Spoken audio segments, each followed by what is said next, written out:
Memphis for the Tyson Etienne fight. Well, you've got a free weekend now. After waiting for days for Tyson to give some sort of signal about his readiness, Tyson's handlers pulled the plug on the fight after Iron Mike missed a flight to Memphis for the second day in a row. The official word is Tyson is too sick to fight. But even before he became ill Friday, the ex-champ missed several days of workouts. There are no immediate plans to reschedule. Clifford Etienne won't be the only Louisiana fighter affected now that Iron Mike has failed to lace up the gloves this weekend. Lakeview's Mike Ricca is scheduled to fight, or was scheduled to fight, on the undercard. He's coming off a fight in January, and he's been training nonstop for months. But he'll be empty-handed now that the fight is a no-go. Tyson may be pulling out because they're talking about another fight with Lennox Lewis, and they might not want to take the chance with Clifford Etienne, because if he loses, he's going to lose a big payday with Lennox Lewis. And now that Iron Mike won't fight it. Now, we told you earlier of a local boxer who made the cut at the Tyson Etienne undercard last night. And if the circus-like atmosphere surrounding the Mike Tyson and Clifford Etienne fight has rubbed you the wrong way, this boxing story may be for you. Meet Mike Ricca, a study in determination.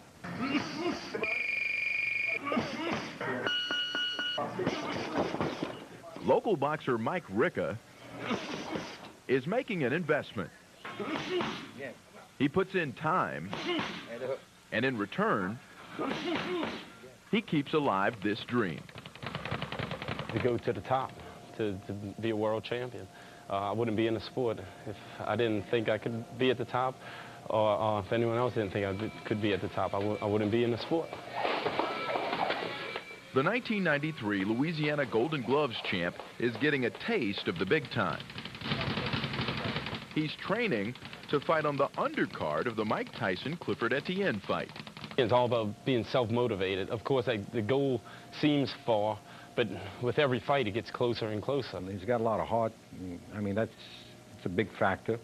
It's actually the main factor, in my opinion. Number one, he's got determination, and he's able to learn. When it comes time to prepare for the big fight, Mike is just like any other boxer. He spends hours and hours here inside the ring, preparing his mind and body for battle. But the thing that sets Mike apart is when he steps outside the ring. You're silly, you're silly. Ricca's a single parent. That's his 3-year-old son, Hayden. He's the #1 goal in my life, and I set goals according to him, according to what I believe he would be proud of me doing, what I'd want my father to do for me. I can never beat Hayden, he's too quick. Raising a precocious 3-year-old. No, you won. No, you Coupled with a budding boxing career would be more than enough for most, but there's more. Ricca's day begins before dawn so he can make class on time. The University of New Orleans graduate teaches history and coaches at Helen Cox Junior High. He uses his life as an example to motivate his students. I don't believe in excuses, and basically, you know, I do what has to be done. I'm set a goal for myself, and I accomplish it. Ricca fights in the cruiserweight division, and that means he has to spend countless hours in the gym, and he barely has a free minute. Wow, that was fun, man. Man, you can be a pitcher. But Ricca says he has to make time to make sure his impressionable son understands his dad's passion. You don't like him to come and see the fights. Tell us why. Actually, I think he's a little too young to tell the difference between real fighting and a sport.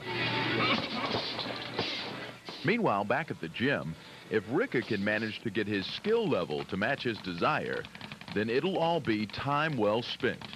I don't have time to get lazy. I don't have time to sit around and contemplate on should I do it or why am I doing it. I just have to do it. It's as simple as that. Joe Trahan for Fox 8 Sports Sunday. Now, as for Ricca's fight last night, well, it was called a no contest. He bloodied his opponent in the first round. Doctor had to step in and, as we say, call it a no contest, a no decision. Time for another break. When we come back, I'll talk more with Darryl and the runner-up was